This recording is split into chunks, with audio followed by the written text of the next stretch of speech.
علیکم السلام ورحمت الله وبرکاته. محمد یحیی په نامه یو ورور پوښتنه کوي چې زموږ په وطن کې داسې عادت ده چې کله ناوې او زوم په تخت باندې ودرېږي، بیا پردۍ ښځې د سړي ته هم ګوري او د ښځې ته هم ګوري.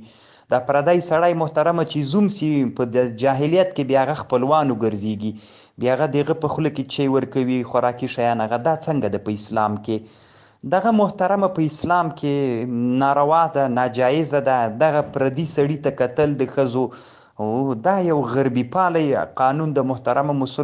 مسلمان باید ډیر غیرتي وي، مسلمان بې غیرته نه وي. محترمه موږ داسې حالت ته اوس راغللو، مسلمانانو داسې یو چی رانه جوړ کړل چې بیخي حیرانه سو. دغسې رسول علیه السلام زمانه کې یوه پیښه سوې، خو داسې نه وه محترمه.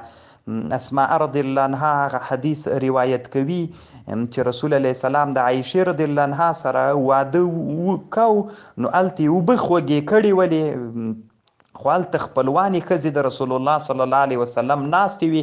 نو هغه دغسې یوه کیسه هلته سوې ده، خو هغه داسې بې شرمي نه وله محترمه چې پردۍ ښځې ولاړې وي او بیا یو پردی کلتور په مسلمانانو کې رواج کیږي. دا جواز نه لري وروره، باید وی نه کړي.